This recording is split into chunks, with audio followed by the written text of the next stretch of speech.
we have studied how to check whether a number is a perfect square or not. If there is any doubt, you can refer the video. The video is attached. Today we will study to generate all the perfect squares between a lower bound and an upper bound. Okay. So first you can take a new file, click on file, new. A new file is opened. You can save the file. After that you can write a comment.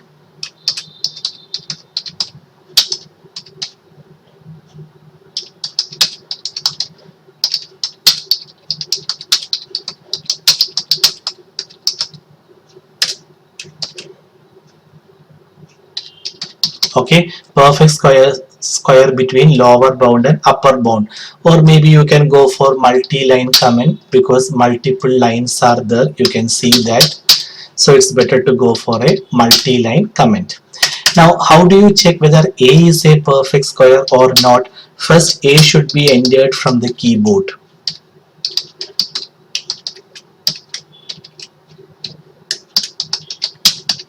Okay, then you find the square root of a, store that in a variable b. So b is equal to square root of a. You know that square root, the function square root is present inside math module. So it should be called as math.square root, and certainly you need to import the math module. Okay. Now you find the integer part of b, store that in variable c. So how do you get the integer part of b? There is a function by the name truncate, and within bracket you can write b, store that in a variable c. But truncate is present inside the math module, so it should be called as math.truncate. Finally, if c into c equal to a is a perfect square. Otherwise, a is not a perfect square. Okay, print a is not a perfect square. But if you write a inside double quotes, alphabet a appears. If you want the value of variable a to come, it should be written outside double quotes. Okay, so a comma. Now you can run the program. Name import math. I did not leave a space after import. Okay, so here you need to leave a space. You can see the color change. It's a keyword. Now save your file, run the program, enter a 64. We know that 64 is a perfect square. Again, run the program, F5, 89. 89 is not a perfect square. Now if it is not a perfect square, you don't have to do anything. So maybe you can remove this. I want only perfect squares. If it is not a perfect square, nothing to do. So I am just removing the else part. Now, so this checks whether a is a perfect square or not. In the new program, we want to find all the perfect squares between a lower bound and an upper bound. So your a should vary from a lower bound to upper bound. So first, lower bound must be entered from the keyboard.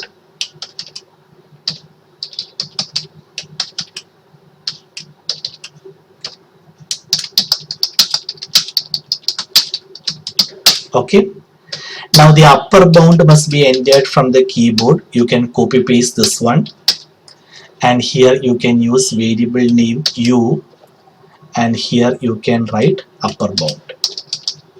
Now when you give name for a variable, don't make use of small l. It may be confused, it may result in confusion. This may be read as integer 1. Okay, so if you are very particular to give the variable name L, it should be capital L. Don't make use of small l.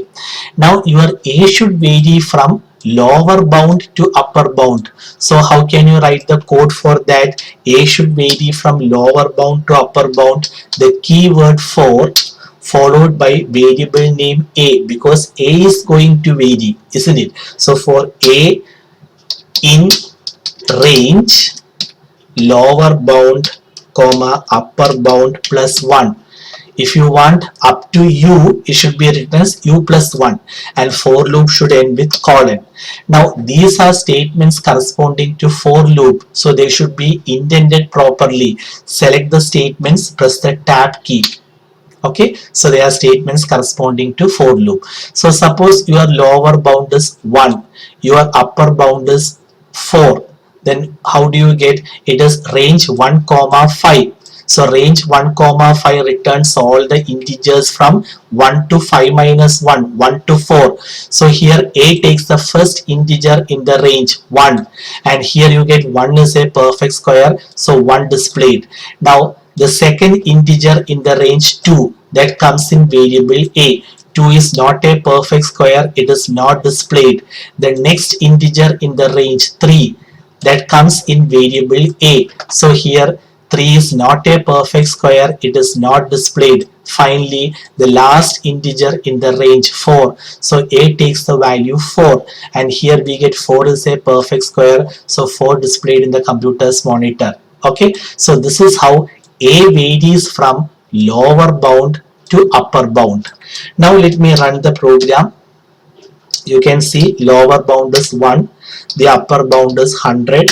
You get all the perfect squares between 1 and 100. Okay.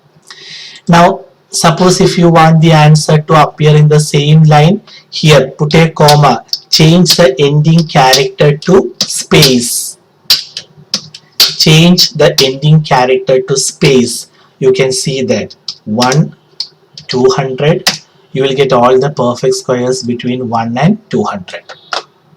Okay, now instead of generating all the perfect squares between lower bound and upper bound, suppose if you want to find the sum, what are the changes to be made? Do you remember the changes? Print statement should be replaced with the answer variable equals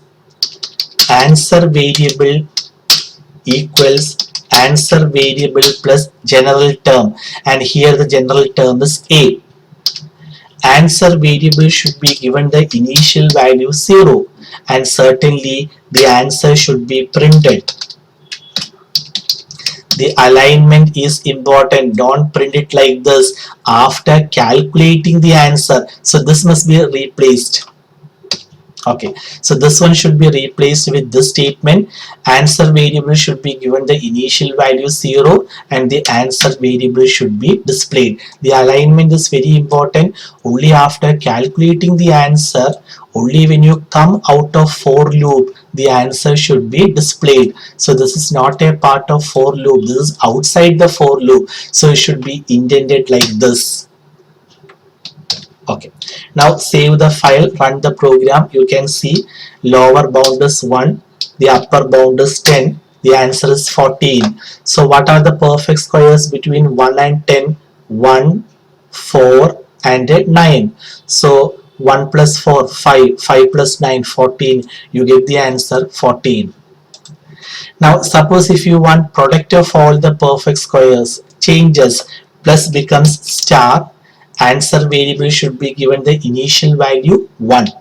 Run the program, you will get the answer 1, 10, 36, because the perfect squares between 1 and 10, it is 1, 4, 9. 1 into 4, 4. 4 into 9, 36. So the answer is correct. Now, based on this idea, let me write a menu-driven program to do the following. Option number 1, read the lower bound and upper bound. Option number 2, generate all the perfect squares between lower bound and upper bound. Option number 3, find the sum of all the perfect squares between lower bound and upper bound. And option number 4, find the product. Finally, you should exit from the program. Okay, so based on this one, let me write a complete menu driven program. It will be explained in the next video tutor.